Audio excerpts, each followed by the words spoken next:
valvulopatía pulmonar. Como ustedes saben, la valvulopatía aórtica está considerada por dos patologías, tanto la estenosis aórtica como la insuficiencia aórtica, ¿no? Para esto debemos recordar que la válvula aórtica va a tener unas características importantes. A ver, ¿cuáles son? En base a su morfología, ¿qué características, cuáles son las más comunes? Tres velos, ¿qué más? Tres senos, ¿verdad? Y un área alrededor de 3 a 5 centímetros al cuadrado. Eso es importante porque vamos a tener valvulopatías unicúspides, de una sola cúspide, un solo velo, tetracúspides, ¿no? Con morfología a veces bicúspide inclusive. Entonces, eso es importante que lo sepan. Saben la importancia de la válvula aórtica, es una de las principales válvulas isquémicas, encargada de su apertura, encargada de salir a través de ella el volumen de eyección, encargado de, obviamente, irrigar todo el organismo, ¿no? Cuando esa válvula está enferma, pues van a existir ciertas alteraciones y principalmente las causas de la estenosis aórtica, que es nuestra primera parte de la charla, se va a definir por tres tipos de alteraciones. Vamos a tener una estenosis aórtica cuando la culpable es la propia válvula, cuando el culpable es supravalvular o es infravalvular. Entonces vamos a tener tres tipos de estenosis aórticas: valvulares, supravalvulares y subvalvulares. Cuando la válvula aórtica, la culpable, por así decirlo, lateral, la propia válvula, vamos a tener tres tipos de presentaciones. La presentación congénita, es decir, la persona nace con esta alteración desde el intraútero, donde las presentaciones pueden ser unicúspides, tetracúspides, tricúspides, displásicas o bicúspides, que es la forma de presentación más frecuente, ¿no? Es decir, solamente nacen con dos velitos, pueden ser con 3 senos o 2 senos. ¿Listo? Esta bicúspide es la alteración más frecuente y su forma de presentación es en la etapa adulta, alrededor de los 40-50 años. Entonces, cuando ustedes se encuentran un paciente con estenosis aórtica en una etapa adulta, la principal causa va a ser por etiología bicúspide congénita. ¿Okay? Cuando tengan otros pacientes, pueden ser también la estenosis aórtica reumática, también están en un grupo poblacional un poquito más extenso, de 30 a 70 años, donde la patología principalmente va a ser la reumática. Como ustedes saben, la patología reumática tiende a enfermar tanto la válvula mitral como la válvula aórtica, ¿no? Muchas veces voy a encontrar una comorbilidad de microaórtica de compromiso en etiología reumática. La estenosis aórtica va a ser más frecuente en el caso de los pacientes varones que en las propias mujeres, en un 80%. La etiología senil, cuando la válvula está, su patología, su apertura está alterada por la calcificación, generalmente se va a dar en un grupo muy etario, muy senil, ya más de 70 años. Eso es muy frecuente en realidad cuando tenemos aquí a los pacientes. Y acá va a tener un cuadrito mucho más sencillo, pues, donde pueden ustedes evidenciar las cosas más frecuentes de estenosis aórtica, ¿no? Cuando es una etapa joven, unicúspide; cuando es de 30 a 70, bicúspide, o también puede ser reumática; y más de 70, la etiología senil o degenerativa. Cuando hablamos de una patología subvalvular, donde la patología está, o la obstrucción se da a nivel debajo de las válvulas, la principal causa es la miocardiopatía hipertrófica. ¿Conocen de esta enfermedad? ¿Han leído algo de la miocardiopatía hipertrófica? ¿Es por hipertensión? ¿Por? ¿Por hipertensión? ¿Cuál? El septo interventricular se hipertrófico. El septo interventricular es hipertrófico, ¿no? Más que una dilatación, es una hipertrófica, es un engrosamiento, es una patología congénita, principalmente sus presentaciones en etapa adulta, joven. ¿Y se acordarán de algunos jugadores de fútbol que han fallecido de muerte súbita? ¿Sí? Una causa principal es la miocardiopatía hipertrófica.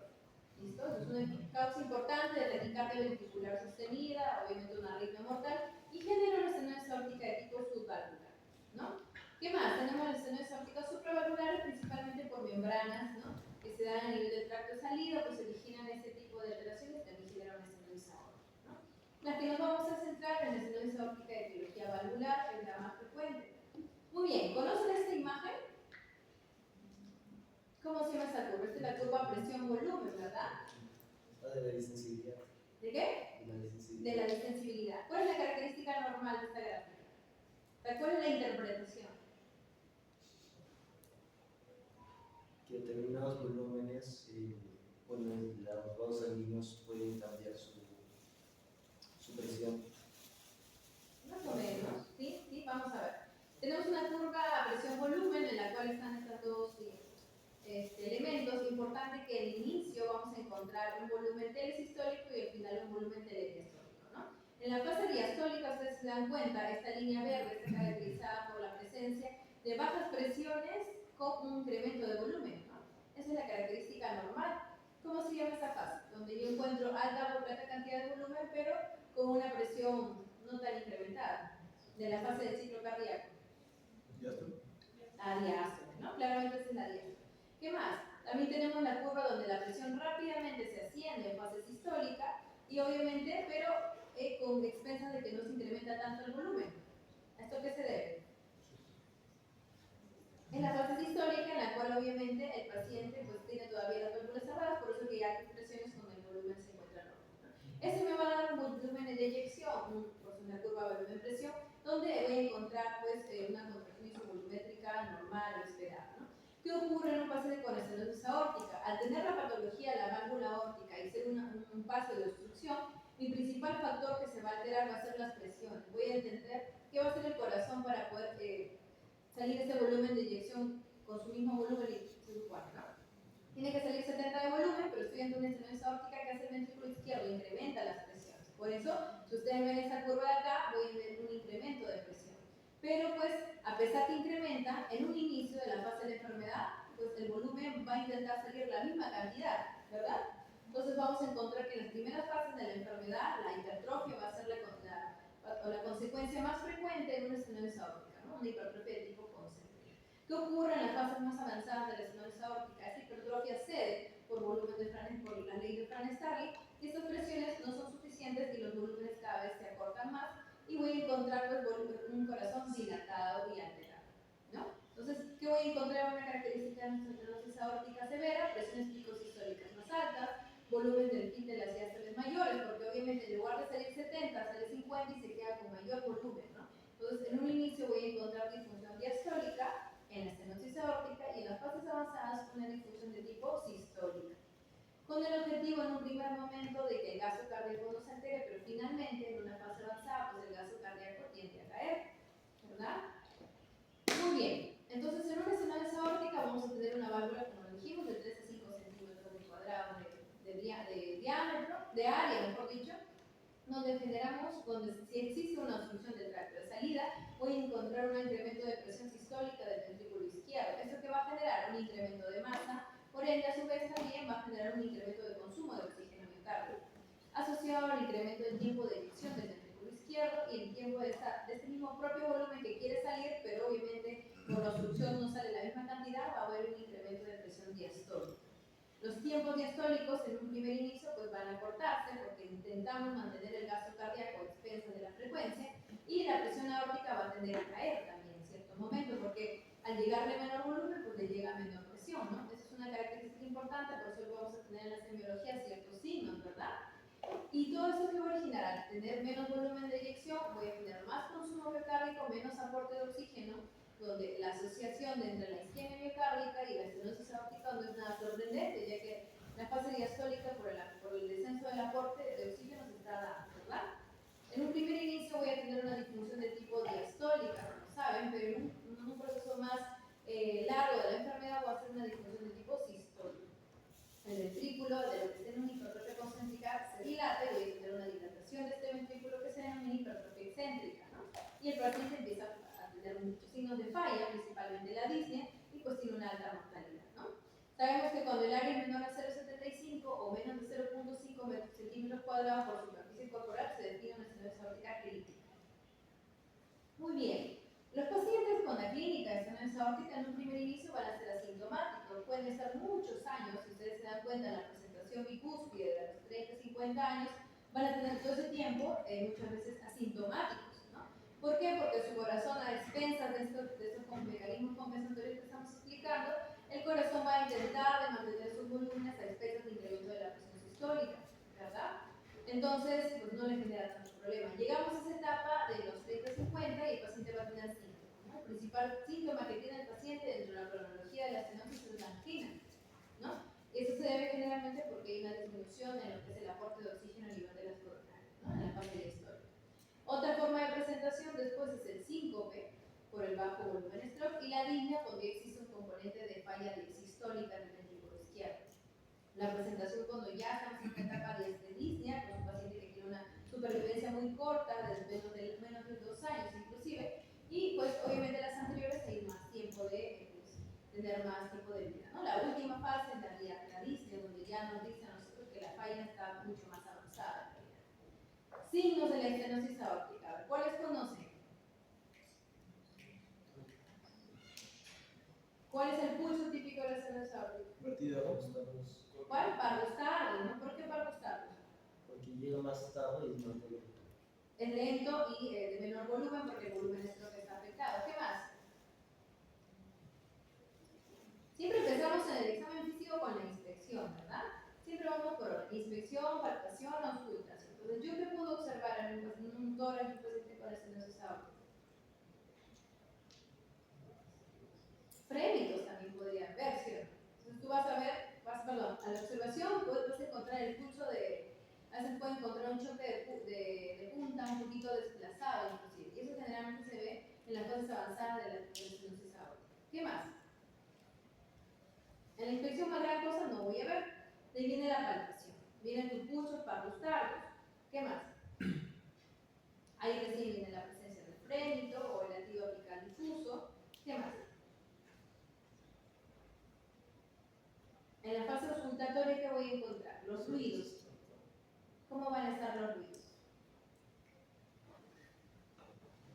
Recordemos que el primer ruido puede estar normal o puede estar disminuido, pero el segundo ruido puede estar disminuido o ausente inclusive. ¿Por qué? Generalmente se va a ver una alteración del segundo ruido, ¿no?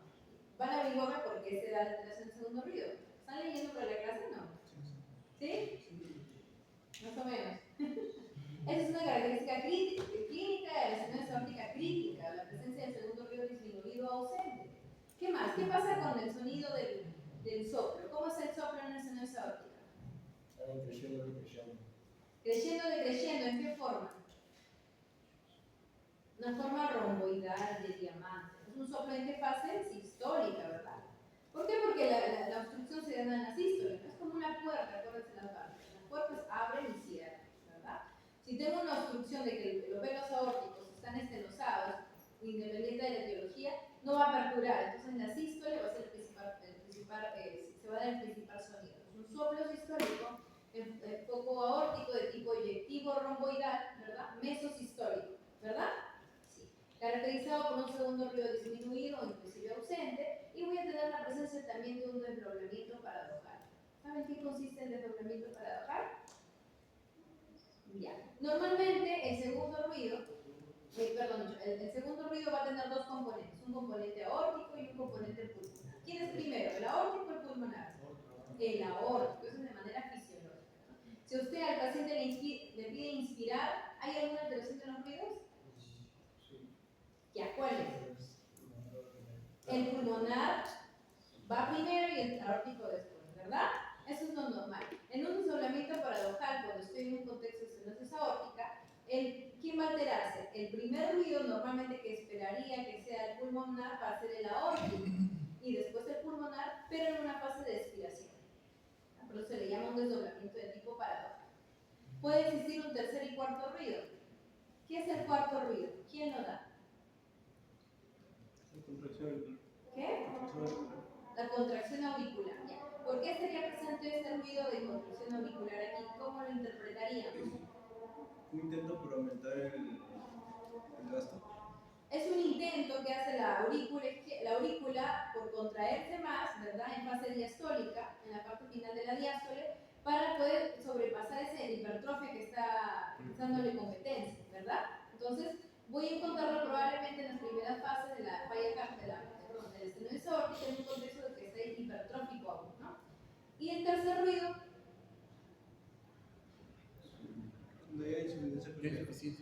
es un llenado ventricular, ¿no? La presencia de llenado ventricular que se va a estar presente en el contexto ya de una falla cardíaca de tipo sistólica, porque el corazón, pues, lamentablemente ya se dilató y vamos a encontrarlo presente en las primeras fases de la diástole, ¿no? Ya obviamente ya no va a haber una hipertrofia, hay una fase de dilatación. Entonces, en las fases tempranas voy a encontrar cuarto ruido, en las fases tardías voy a encontrar un tercer ruido. Entonces, eso clínicamente la estenosis aórtica en base a la fisiología, ¿no? Pulso parvus tardus, frémito sistólico también puede existir carotidio. Acuérdense que el soplo sistólico también se irradia las carótidas. Entonces, cuando ustedes ausculten a un paciente, siempre ausculten con la campanita las carótidas. porque generalmente voy a encontrar el soplo del nivel carotídeo de mi fase histórica igual. Voy a encontrar como los ruidos alterados, el desdoblamiento paradojal, el tercer y cuarto ruido. Muy bien, entonces todo eso tienen que explorarlo en el examen físico. Como lo hemos dicho, en lo que es la característica del soplo, ven aquí el primer ruido, segundo ruido, y van a encontrar en la primera fase, que es la sístole, la presencia de este soplo, como lo dijo tu compañero, un ascenso-descenso, que es la forma romboidal, ¿no? Puede haber un clic de apertura, el desdoblamiento paradojal, que es típico de la estenosis aórtica en los casos severos, y voy a encontrar un segundo ruido inclusive disminuido o ausente. ¿Qué más? ¿Qué pruebas complementarias? Ustedes están con un paciente con sospecha de estenosis aórtica clínicamente, ¿qué exámenes le vamos a pedir?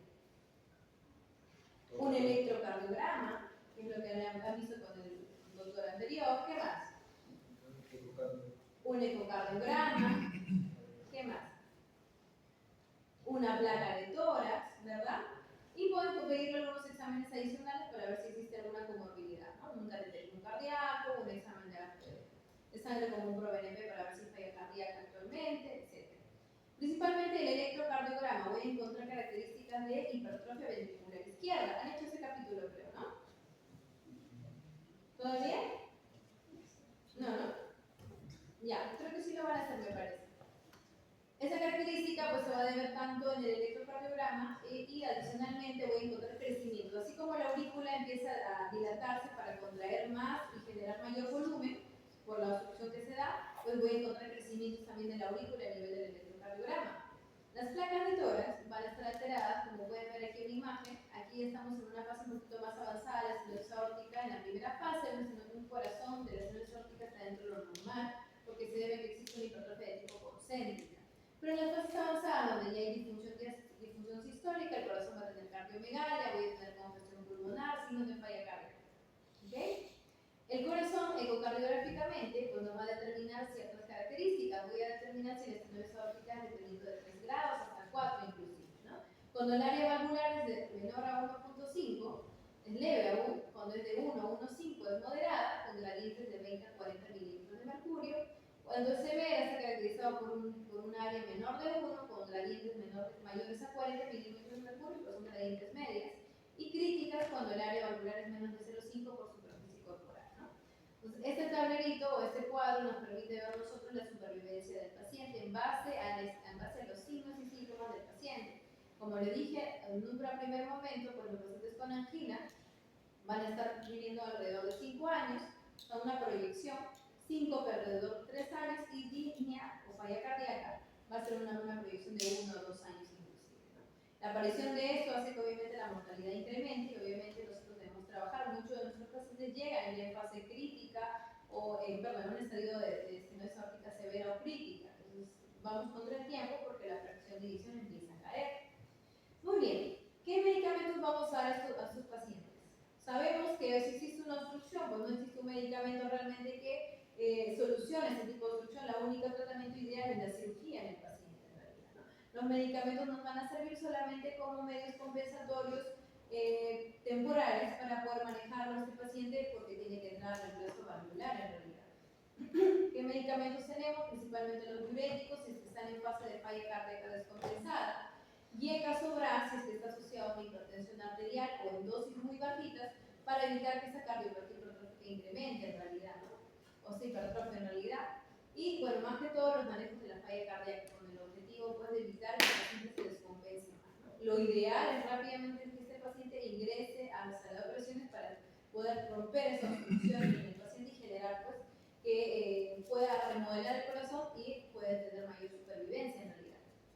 Los pacientes sintomáticos, como ya saben, en sus formas de presentaciones, pero existen ciertos pacientes que también tienen indicación quirúrgica, que quizá no tienen esto, que son pacientes jóvenes con gradientes más de 100 milímetros de mercurio, especialmente los pacientes con estenosis aórtica de etiología subvalvular, los miocardiopatía hipertróficas generalmente, al tener grandes gradientes, pues tienen que entrar a la sala y como la principal complicación es el septum interventricular o el propio ventrículo en base a sus diferentes presentaciones, que está engrosado, tenemos que hacer miomentomía, o sea, un corte en el septum o cortes en ciertas zonas, principalmente a nivel del tracto, para que pueda liberarse esa presión y pueda generar un volumen stroke con normalidad, ¿no? Pacientes con cirugía cardíaca de alto riesgo, hay ciertos scores que nosotros usamos, que es el famoso Euroscore 2, que es un score de cirugía, para valorar si el paciente que tiene indicación de estenosis aórtica está todavía siendo candidato para cirugía, ya que scores mayores al 4%, moderados y severos, tendrían que entrar en un procedimiento no tan quirúrgico, sino un procedimiento de tipo percutáneo, que es el famoso TAVI. TAVI es un procedimiento importante, actualmente ya muy habitual, en la cual hacemos un reemplazo mediante transcatéter valvular a nivel percutáneo. Ciertos catéteres ingresan por las venas, por las arterias ilíacas, llegando a la aorta, con el objetivo de romper esa obstrucción, y colocamos esos catéteres para poder abrir la válvula. ¿Okay? Van a cumplir ciertas características para este procedimiento, pero principalmente la indicación son los pacientes que tienen alto riesgo quirúrgico, ¿no? Así vamos a disminuir la mortalidad de sala de operaciones. ¿Qué más? Pacientes con cardiopatía isquémica con indicación quirúrgica, es decir, si yo tengo un paciente con estenosis aórtica y una enfermedad coronaria severa, por ejemplo una lesión del tronco más del 50%, o una lesión de alguna arteria coronaria derecha, una DEA o una circunfleja más del 70%, tengo que entrar a operar ambos temas, tanto ponerle bypass a esas coronarias como operar la válvula aórtica. Entonces, esos pacientes también tienen tratamiento quirúrgico. Pacientes con falla cardíaca ventricular izquierda, a pesar de la falla, muchas fallas ingresan también, es decir, FEMIs reducidas, para que me entiendan, también en un tratamiento quirúrgico. ¿Por qué? Porque esos pacientes, cuando ustedes rompen la obstrucción, existe un remodelamiento inverso, y en los meses vamos a poder ver que hay un poco de recuperación de la fracción de yeso. Entonces, ese es el score que yo les comentaba, es el famoso Euroscore, en las cuales nos permitan a nosotros determinar si el paciente tiene poco riesgo, mediano o alto riesgo, ¿no? Todo lo que es menor a 4 es bajo riesgo, de 4 a 8 intermedio, más de 8 a 10 alto riesgo.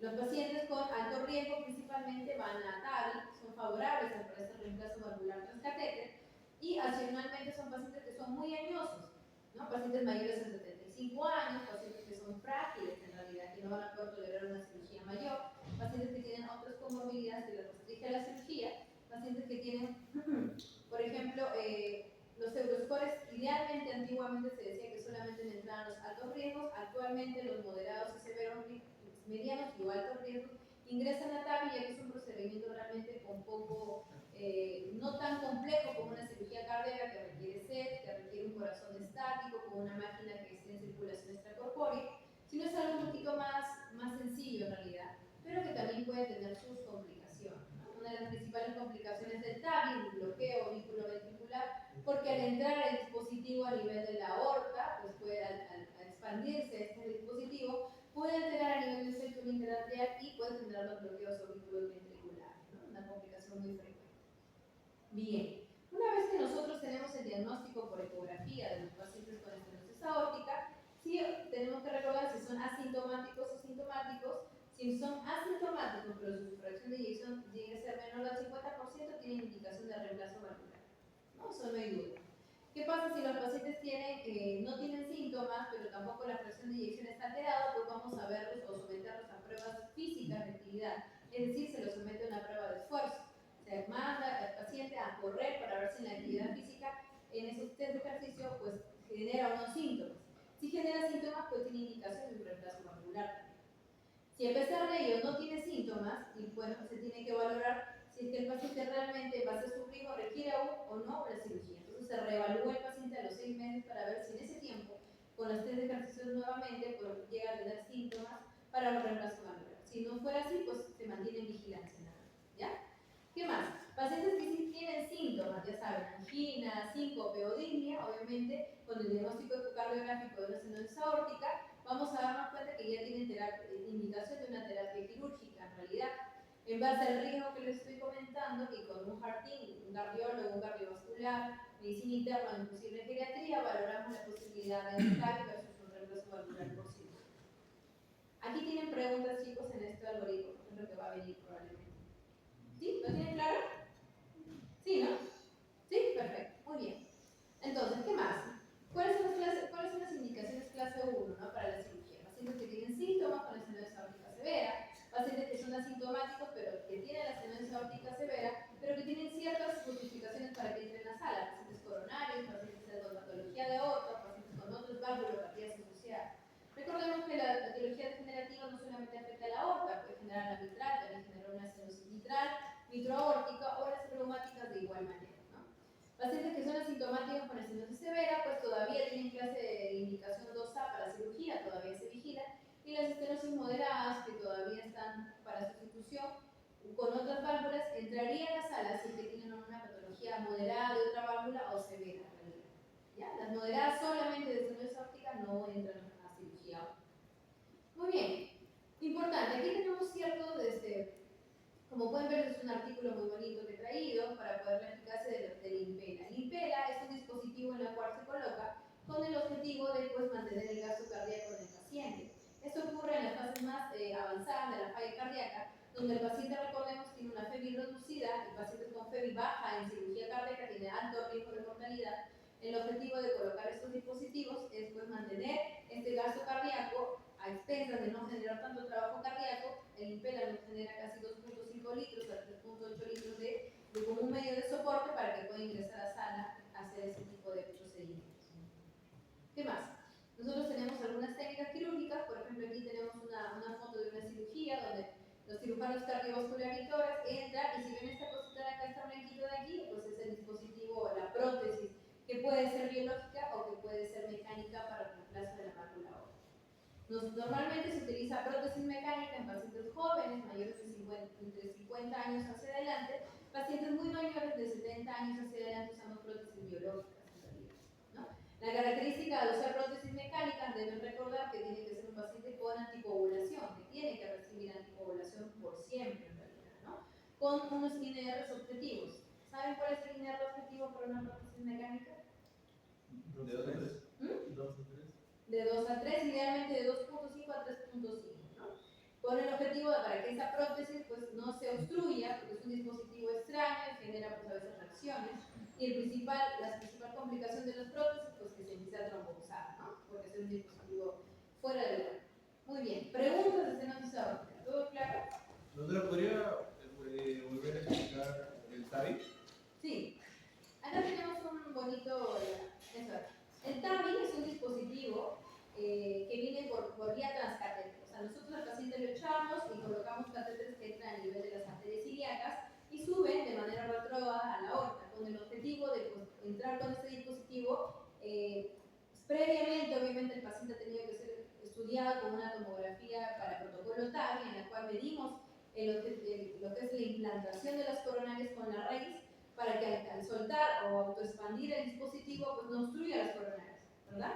Entonces, por ejemplo, para que tengan una idea, esa es la raíz de la aorta, las coronarias están aquí, entre la coronaria y la raíz de la aorta está 4 milímetros, entonces yo tengo que mandar de todas las medidas de los TAVIs, ver un tamañito pues que no obstruya. Por ejemplo, si es 4 milímetros, buscar un tamaño que sea 3 milímetros. Entonces, al momento de yo colocar y autoexpandir el dispositivo, no se va a cerrar las coronarias, porque es un gran problema. Cuando migran estos transcatéteres, pueden generar isquemia, porque pueden obstruir las coronarias. Entonces, ese dispositivo depende mucho del entrenamiento, pero realmente actualmente se están colocando cada vez con menos complicaciones, en realidad, ¿no?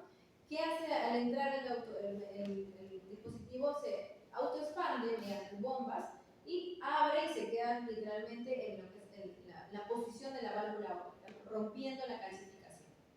¿Sí? ¿Y luego se saca o es una válvula? No, se queda ahí. Es una válvula. Es una válvula, pero es una válvula transcatéter.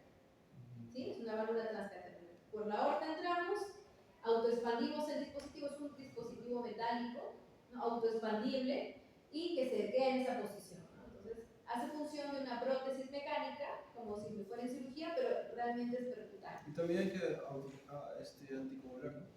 Ese paciente tiene que ser anticoagulado por 3 meses, algunos dicen 6 meses, pero realmente en 3 meses se anticoagula y de ahí pasan la aspirina nada más, ¿no? Con el objetivo de que esos 3 meses este dispositivo pueda anclarse, pueda calcificarse al menos la parte basal y pueda generar una buena cantidad de fibrosis y no se pueda trombosar, ¿no? Ese es el objetivo.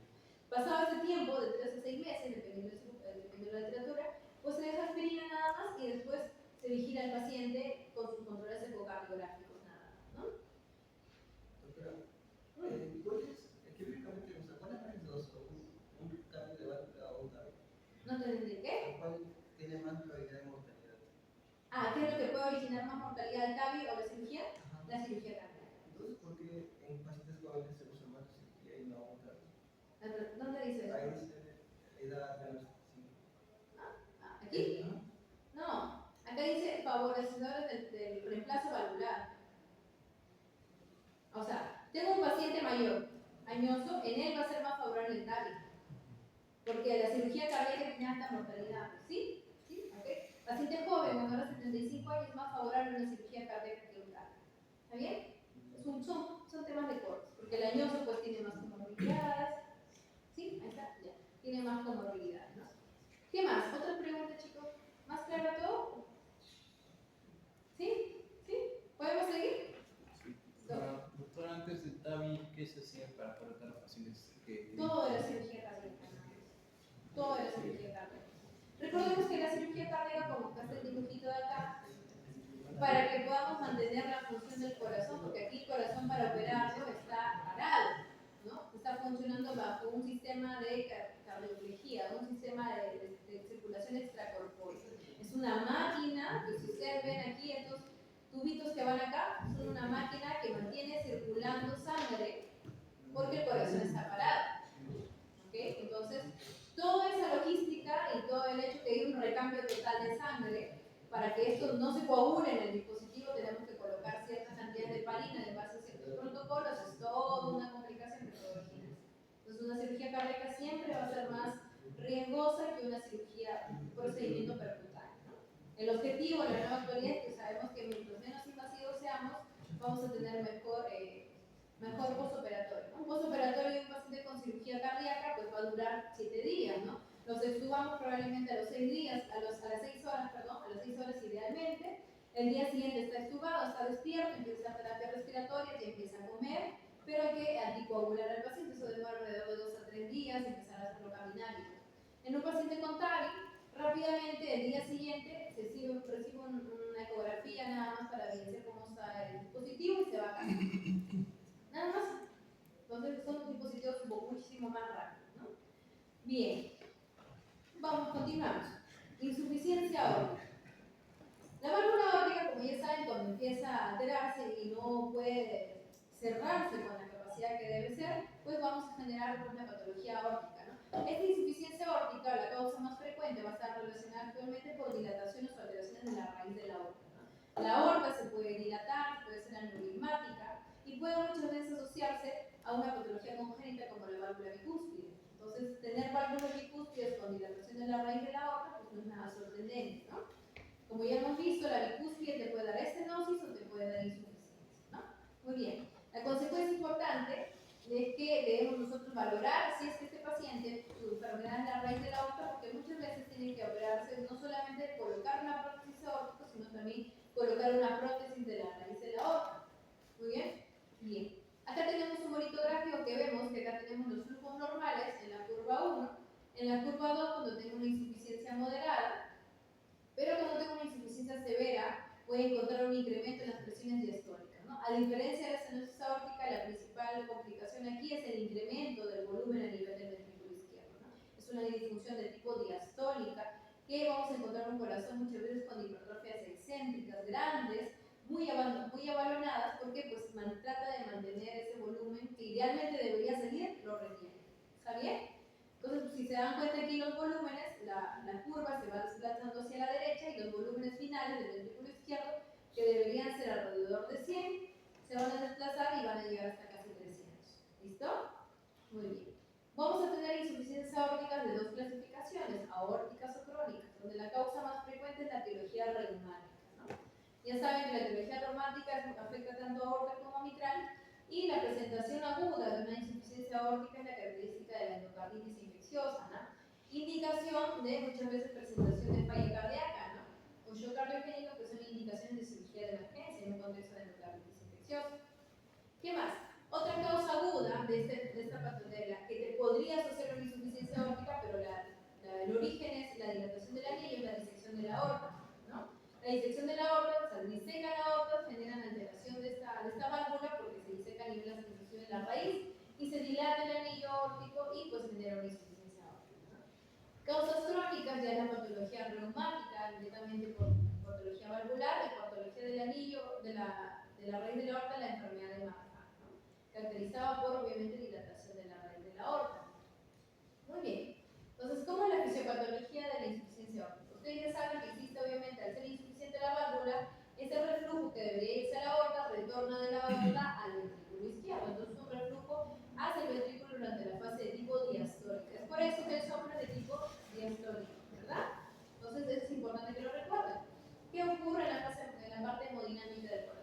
el corazón al sobrecargarse de volumen, a diferencia de la estenosis, que es una sobrecarga de presión, este corazón empieza a dilatarse.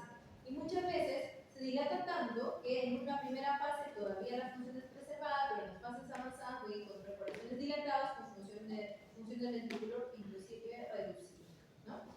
Esas áreas van a depender mucho, esa forma de presentación va a depender mucho de, primero, la etiología y el área del orificio recurgitante, pues que es ese orificio en la cual vamos a ver que es el flujo de recurgitación que se da al ventrículo izquierdo. Todo orificio de área valvular te va a generar una área, obviamente, un gradiente en el tiempo que, dependiendo de la patología, en este caso de la insuficiencia aórtica, ¿no?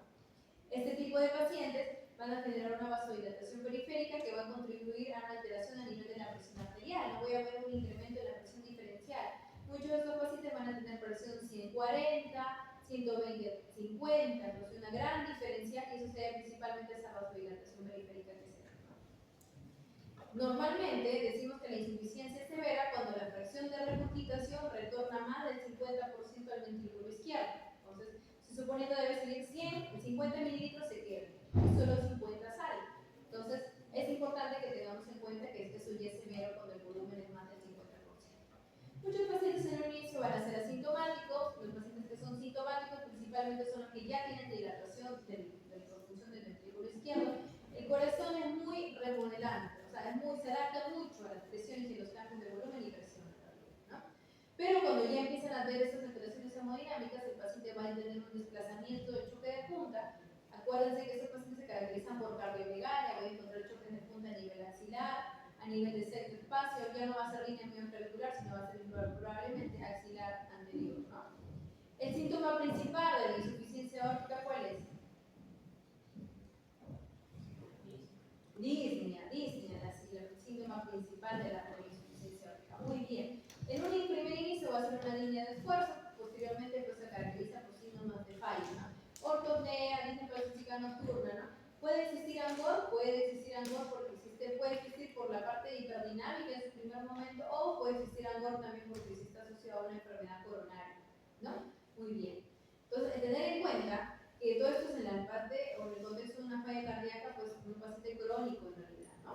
Esta cronología. Pero en un paciente agudo, pues no voy a tener nada de esto, y lo que sí voy a tener en su primer momento, forma de presentación, en la falla cardíaca aguda, que es probablemente con presentación de bajo gasto. Un bajo gasto de tipo anterógrado, por eso existe frialdad, cianosis o oligoalúrica, ¿ok? Entonces, muchas veces debutan con edema agudo de pulmón. Entonces, si se acordarán, en la clase que hicimos de falla cardíaca aguda, comentamos que cuando existen unas presentaciones en edema agudo del pulmón, por patología aórtica, la endocarditis infecciosa en sus presentaciones, al ser una etiología aguda, puede presentarse con bajo gasto también, ¿ok? Entonces no deben olvidar, bajo gasto o edema agudo del pulmón. Muy bien, ¿cuál es el examen físico de un paciente con insuficiencia aórtica? Ese sí paciente es un paciente con síntomas más floridos, ¿se acuerdan?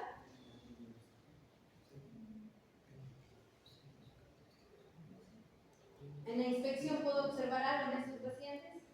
Vale, gracias. Danza arterial, muy bien. ¿Qué más? Ya, el signo de Musel. ¿Cómo es el signo de Musel? Al ritmo, ¿sí o no? Perfecto, muy bien. ¿Qué más? ¿Cuál? Ah, ya, ¿qué? ¿Algo más?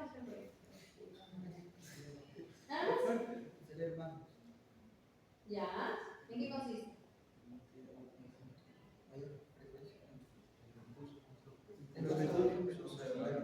¿Qué? Aumenta la amplitud del pulso. Claro, un pulso célere, un pulso martillo de agua, pero eso no lo veo tanto en inspección, sino en palpación del pulso, ¿no? Un pulso martillo de agua, ¿no? Fuerte, ustedes siempre apréndanse a palpar sus pulsos. Aprendan a palpar pulsos normales, para que cuando palpen pulsos patológicos puedan identificar. Palpen sus propios pulsos. Si no tienen patología aórtica, obviamente. ¿Por qué es importante palpar pulsos? Con pulso, palpando, puedo encontrar estenosis aórtica, insuficiencia aórtica, coartación de aorta, enfermedad radial periférica, ¿ok? Entonces aprendan a palpar pulsos normales. Tienen un paciente de cualquier otro capítulo, palpen pulsos. O sea, aprendan a sentir con sus dedos un pulso normal. Muy bien, pulso Seller o martillo de agua. ¿Qué más puedo encontrar en una insuficiencia aórtica?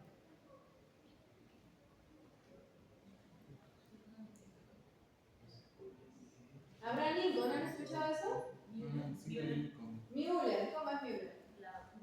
La úvula empieza a moverse al ritmo, ¿no? También, muy bien. ¿Qué más? Resumen de Lincoln. ¿Cómo es? A la hora de cruzar las piernas, hace un movimiento así por el desequilibrio hemodinámico. Exactamente. Todos por alteración hiperdinámica, ¿no? Muy bien, entonces, por si ustedes se encuentran, se acuerdan de la foto de Abraham Lincoln, es un hombre muy alto, ¿no? Es un paciente con Marfan. Entonces, un paciente con Marfan, paciente con disección de, o sea, con patología aórtica, caracterizado por signos de insuficiencia aórtica, en realidad, ¿no? Muy bien. Entonces, ¿qué está? El soplo es característico de un paciente con soplo de tipo diastólico, ¿no? Es un soplo, a diferencia que es romboidal, la estenosis es un soplo un poquito un soplo diastólico decreciendo un poco, ¿no? Se pueden ver protodiastólico en realidad, ¿no? Entonces, pero son de alta frecuencia, entonces yo lo voy a escuchar con mucha facilidad en realidad, ¿no? Con mayor duración e intensidad. La duración y la intensidad se va asociada con la severidad, ¿no? O sea, mientras más severo yo lo escuche o mayor tiempo es pues que más asociado a una insuficiencia aórtica severa es, ¿no? En las fases iniciales van a ser protodiastólicos, pero en las fases más ya severas van a ser inclusive hasta holodiastólicos, ¿no? Muy bien, de tipo Asper. Entonces, son muy peculiares esos soplos en realidad, y generalmente pues yo voy a encontrar que existe un choque de punta desplazado, voy a encontrar el famoso Austin Flynn. ¿Saben qué es el Austin Flynn? ¿Qué es el Austin Flynn? ¿Qué? Es un soplo, ¿qué es el Austin mitral?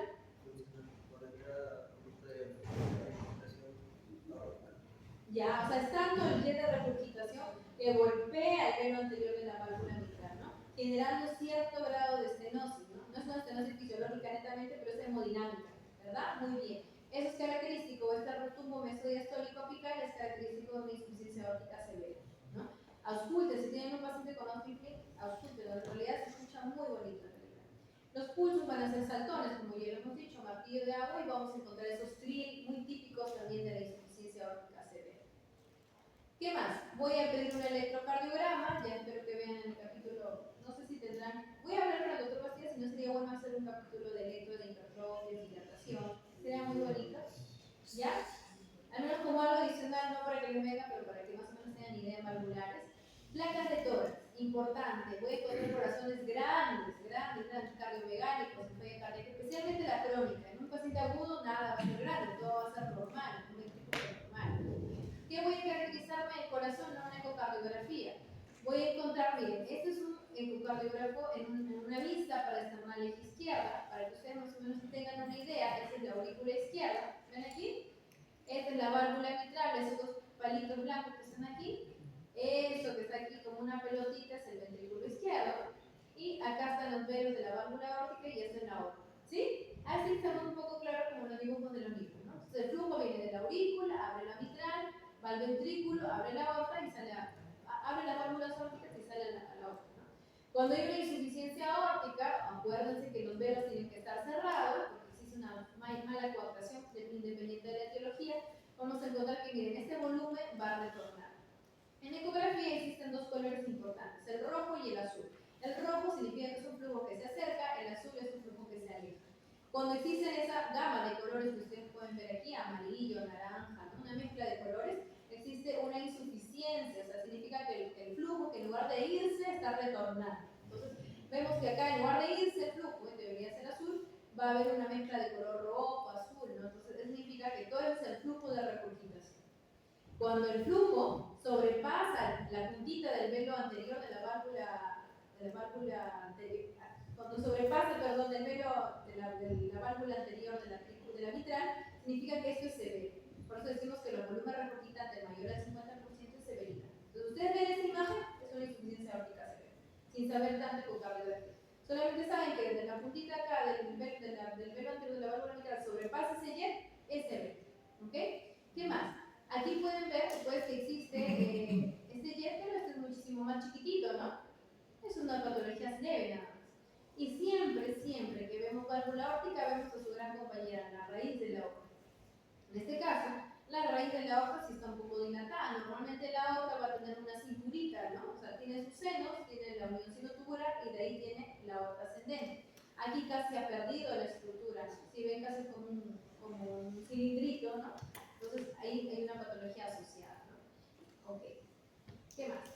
Hay otros estudios que podemos ver si existen alguna comorbilidad. Siempre que ustedes ven valvulopatías, el objetivo del cardiólogo es ver si existen alguna comorbilidad asociada para operar el cardiólogo.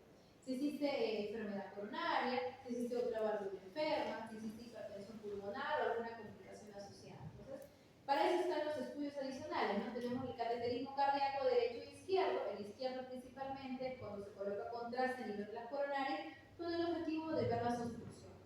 Como ya les comenté, una complicación coronaria significa cuando la obstrucción existe una placa a nivel del tronco más del 50% o más del 70% de alguna otra coronaria. ¿No? Estoy hablando ahí de una enfermedad coronaria severa. ¿No? Esa se opera, el resto no se opera. ¿Ok? Muy bien. ¿Qué tratamientos voy a dar aquí? A diferencia de un corazón con estenosis, aquí los medicamentos sí me ayudan un poquito más.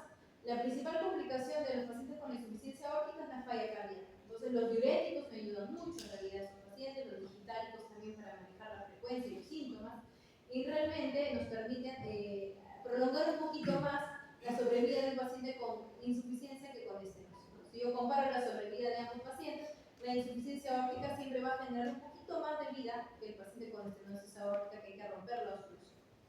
Los pacientes de igual manera podemos utilizar beta bloqueadores, pero siempre acuérdense solamente en contexto de un paciente que esté sin falla cardíaca descompensada, es decir, con falla cardíaca compensada. ¿Okay? Porque el bajo gasto que puede originar va a alterar obviamente más el poco volumen regurgitante que llega. Muy bien, ¿qué pacientes se operan? Simplemente todo paciente diagnosticado con insuficiencia aórtica severa, si tiene síntomas, rápidamente va a cirugía. Es decir, sopla el corazón, tiene insuficiencia aórtica severa, tiene disnea o signos de falla, va a cirugía. ¿Okay? Si el paciente no tuviera signos de falla o si el paciente no tendría alguna asociación de cambios a nivel de la aorta, pues tengo que valorar si esa insuficiencia va a ser severa o no. Si es severa y obviamente tiene síntomas, siempre va a cirugía. Pero si no es severa y el paciente va a ir en seguimiento, ¿no? Las insuficiencias aórticas leves o moderadas solamente se siguen, nada más se vigilan. Y en cambio, los pacientes con insuficiencia aórtica severa que no tienen síntomas, pero que tienen una función del ventrículo izquierdo menor al 50%, se opera. Cuando el corazón está tan dilatado, más de 70 milímetros, se opera. Un corazón, un diámetro, que está diciendo acá, un diámetro interventricular, lo normal es hasta 55 milímetros. Cuando es más de 70, es decir, en un contexto de hipertrofia excéntrica, se va a operar, a pesar de que no tenga síntomas. ¿Ok? Un corazón con volúmenes también, más de 25 milímetros por metro cuadrado indexado, también se opera. Entonces, eso es importante que lo tengan en cuenta, más que porque vayan a indicar ahorita un paciente, para que cuando tengan un paciente al menos sepan derivarlo o sepan más o menos qué algoritmo voy a hacer en este paciente. Entonces, no se olviden de diuréticos, darle digitálicos también, podemos darle beta-block, pero siempre y cuando estén compensados. Usualmente nosotros para cirugía usamos prótesis, a diferencia de la aorta que tengo la posibilidad del TAVI. Aquí no, acá lamentablemente la única opción es una cirugía cardíaca con reemplazo valvular, pues puede ser prótesis mecánica o prótesis biológica igual, ¿no? En los casos de insuficiencia aórtica aguda, los pacientes que empiezan a fallar el ventrículo izquierdo de manera aguda, el corto de cirugía tiene que ser ya porque la sobrevida es bajísima, ¿no? Alto riesgo de mortalidad. Eso se acuerdan en el contexto de una endocarditis aguda infecciosa. Entonces, rápidamente, ¿qué dispositivos tenemos para entrar a cirugía? Esos dispositivos, tenemos dispositivos metálicos, ¿no? Tenemos dispositivos biológicos en la cual pues, vamos a usarlo de reemplazo. Como ustedes pueden ver aquí, antes se usaban monodiscos, actualmente se usan bidiscos, ¿no? Y pueden ver aquí, estos son los antiguos, ¿no? Actualmente se usan ya ciertas prótesis pues, con 2 velitos, inclusive hasta 3, para poder reemplazar la válvula aórtica. Son prótesis que vienen a ser son prótesis porcinas muchas veces, que nos permiten a nosotros pues, colocarlo y mediante ciertas suturas que hacen los cirujanos en todo el anillo, anclan en la posición de la válvula aórtica, ¿no? Si es que tiene una patología de la raíz, también se coloca una prótesis de porcino también, reemplazando todo lo que es de la raíz de la aorta, ¿no? Muy bien, preguntas de esa parte, ¿o todo claro? ¿Sí? Más claro, creo, ¿verdad? La patología de insuficiencia aórtica es un poco más sencillita, más que toda la parte fisiopatológica. Bien, ya estamos por terminar, chicos, esto es rapidísimo, nada más. Vamos a hablar de válvula pulmonar, insuficiencia o estenosis, ya estamos por acá, no se duerman por ahí. Válvula pulmonar, la válvula semilunar, el corazón realmente pues, es una válvula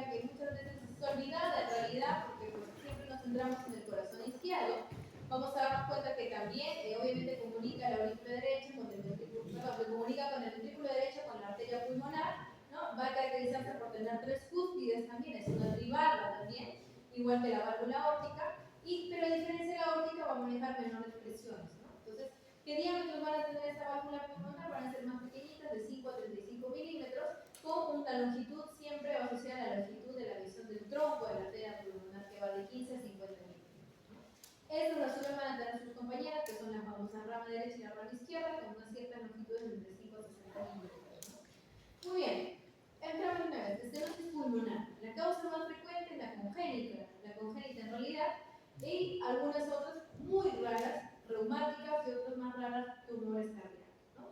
Que se caracteriza la estenosis pulmonar porque va a haber una disminución en el flujo que va desde el ventrículo derecho a la arteria pulmonar, ¿no? Entonces, esto se puede ver, pues, obviamente a una patología valvular, de igual manera, supravalvular o subvalvular, donde la propia estenosis pulmonar generalmente tiene frecuencia de 8 a 12% de todas las patologías congénitas, y el 7% de los niños nacidos podrían estar asociados a alguna enfermedad coronaria, ¿no? Pero muy pocos.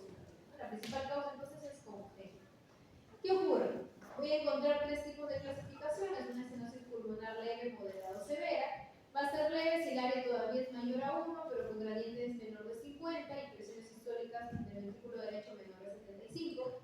Moderada cuando es de 0 a 1 el área vascular.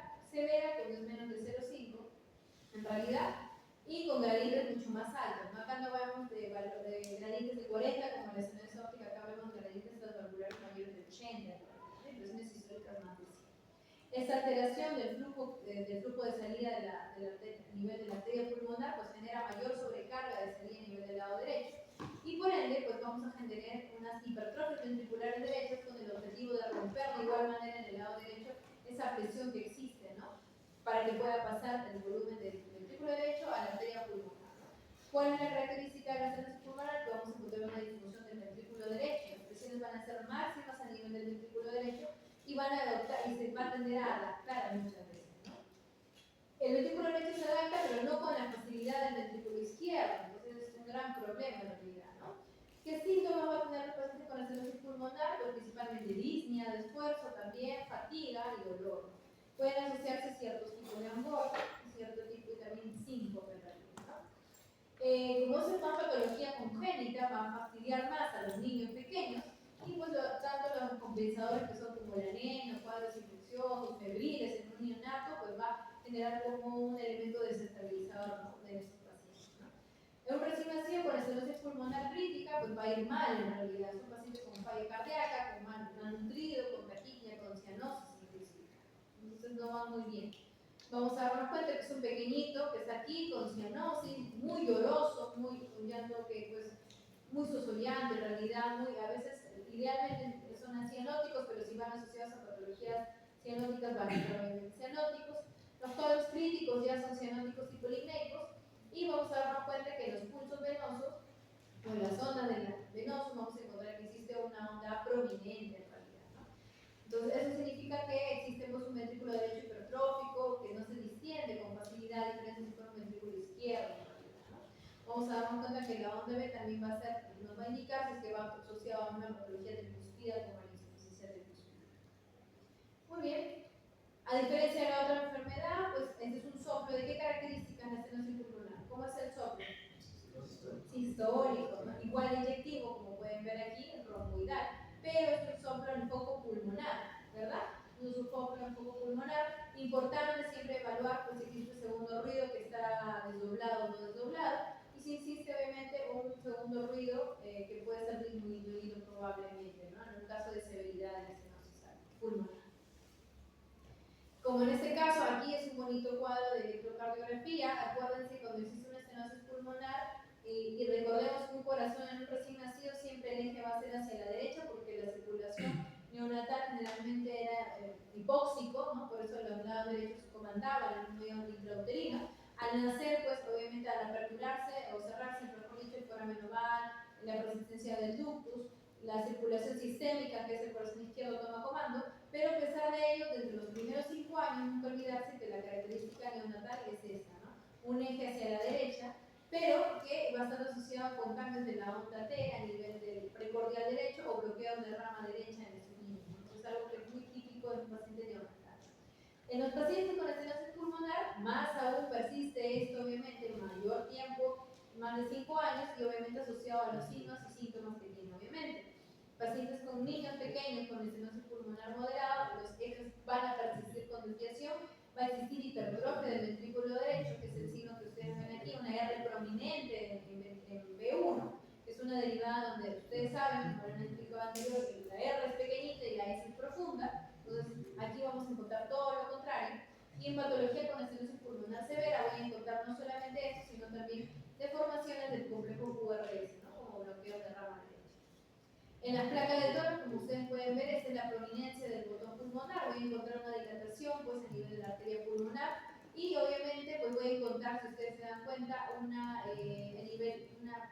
pulmones más oscuritos, ¿no? Que están obviamente alterados porque hay tanta resistencia a nivel de la arteria pulmonar, probablemente por hipertensión pulmonar que se puede originar, ¿no? ¿Qué más? En base a la gravedad pueden ver algunas imágenes. Aquí tenemos, por ejemplo, un ventrículo derecho engrosado, hipertrófico aquí, y vamos a encontrarnos pues, con ciertos flujos que nos permiten ver que esta patología, pues obviamente, pues, no aperturan los velos, como pueden ver acá, ¿no? Y por ende, como en toda situación que te genera estenosis, va a generar gradiente, y estas gradientes si superan 80, ya saben qué hacer. Muy bien. ¿Cuál es el tratamiento en estos pacientes? Pues realmente depende de la etiología asociada. Si tengo un pequeñito con estenosis pulmonar crítica o cianosis, lo ideal es darle prostaglandina, ¿no? Una infusión de prostaglandinas para que pueda aperturar el conducto arterioso y le permita hacer esos cambios de shock, y el paciente ya pues, no esté tan cianótico y no aumente la mortalidad. ¿Qué pasa si qué ocurre con esta válvula pulmonar? La tengo que entrar por catéter, porque nuestra cirugía entra por catéter y genero mediante unas dilataciones de nivel de la arteria pulmonar.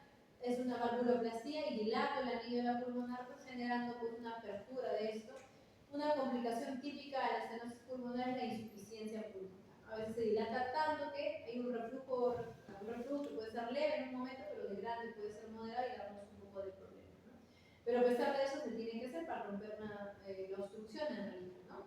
Como tengo un ventrículo derecho que no es complaciente, a diferencia del ventrículo izquierdo, a veces esos ventrículos derechos hipertróficos o hipoplásticos muchas veces van a requerir cirugía, ¿no? Van a requerir cirugía. Pacientes que dependen del ducto, pues van a tener que seguir dependiendo del ducto hasta que se opere el paciente y se resuelva la obstrucción en realidad, ¿no? El ducto es la única forma de que mantengamos vivo y al menos compensamos al paciente. Los neonatos que tienen complicaciones de estos procedimientos, ya saben, pueden ser la típica insuficiencia pulmonar, y pues muchas veces estos pacientes siempre hay que tener, lo que es el pronóstico es muy reservado, ¿no? Depende mucho la desperdicia del procedimiento y pues los seguimientos, porque afecta mucho el crecimiento y genera mucha malnutrición en los pacientes con cardiopatías congénitas en realidad. Finalmente, insuficiencia pulmonar, recordemos que hay incompetencia de las válvulas pulmonares, que se genera ese reflujo a nivel del ventrículo derecho en la fase diastólica, y generalmente se debe a la principal causa por la dilatación por la estenosis pulmonar que se genera en ese procedimiento, ¿no? Causas menos frecuentes, una endocarditis infecciosa, la de la válvula pulmonar, se puede generar, sí. ¿Qué patologías pueden generar endocarditis del lado derecho? ¿Saben? ¿Un catéter? Catéteres en el paciente en los casos que tienen diálisis, por ejemplo, ¿no? Tricúspide pulmonar, las grandes víctimas del paciente con catéter, un paciente con diálisis, ¿no? ¿Qué más? Otra causa de insuficiencia pulmonar, malformaciones congénitas, ya que tengan válvulas ausentes, ¿no? Malformadas, fenestradas, supernumerarias, también generan insuficiencia. Como les dije, postdilatación, y especialmente en el contexto de una neurología de Fallout que se caracteriza por una estenosis pulmonar, ¿no? Muy bien, ¿qué más? Hay algunas otras patologías ya más raras, en realidad, síndromes carcinoides, sífilis antiguamente, ¿no? Que generaban este tipo de patologías asociadas, ¿no? ¿Cuál es la característica de la insuficiencia pulmonar? A diferencia de la estenosis pulmonar, hay una sobrecarga de volumen, generando un mayor trabajo del ventrículo derecho, aumenta precarga, aumenta postcarga y disminuye su gradiente, ¿no? Generando obviamente que exista menor volumen de inyección a nivel del ventrículo derecho. Recuérdense que el volumen del BD es la precarga del ventrículo izquierdo. O sea, si yo afecto el BD, afecto el ventrículo izquierdo indirectamente por interdependencia ventricular. Entonces, puede durarse años sin problema, pero pues empieza a complicarse cuando existe ya un contexto de hipertensión pulmonar, ¿no? Existen diferentes grados, leve, moderado, severo. Los severos generalmente son los que te dan síntomas, las insuficiencias pulmonares severas, caracterizadas muchas veces por disnea de esfuerzo. Sus pacientes van a tener mucho edema en los inferiores, pequeñitos con edemas, insomnia, con cansancio, ¿no? Con fatiga principalmente, ¿no? ¿Qué va a ocurrir en la parte de auscultatoria? Voy a encontrar por las famosas un soplo. ¿De qué características? Un foco pulmonar, diastólico, ¿no? Un soplo diastólico, foco pulmonar, desdoblamiento del segundo ruido, presencia del tercer y cuarto ruido también, ¿no? Y bueno, pacientes que no tienen hipertensión pulmonar, pues solamente el soplo diastólico, pero pacientes que tienen hipertensión pulmonar voy a encontrar probablemente un segundo ruido incrementado, ¿no? Hipertensión pulmonar. Muy bien, ¿qué más? Es un soplo de tono agudo, es el famoso Graham-Still, pregunta de examen, por si acaso, ¿en qué patología se encuentra el soplo de Graham-Still? Ya saben, insuficiencia pulmonar, no se olviden porque eso es realmente bien. Se acompaña de un segundo ruido acentuado o incrementado porque hay una hipertensión pulmonar muchas veces asociada, ¿no? ¿Qué más? Con el ecocardiograma vamos a darnos cuenta que ven esta cosita blanca que acá como un fueguito, bueno, como un humito blanco, ¿ven aquí?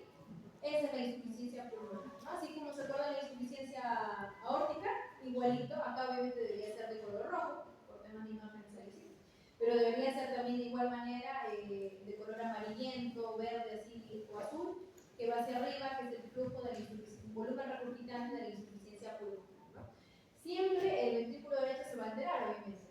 Voy a encontrar un ventrículo derecho dilatado, voy a encontrar probablemente movimiento de esos velos alterados. Muchas veces vamos a encontrar aperturas en domo, ¿no? Aperturas en domo, acuérdense que el domo es como las iglesias que son redonditas, ¿sí? Aperturas, normalmente los velos abren así.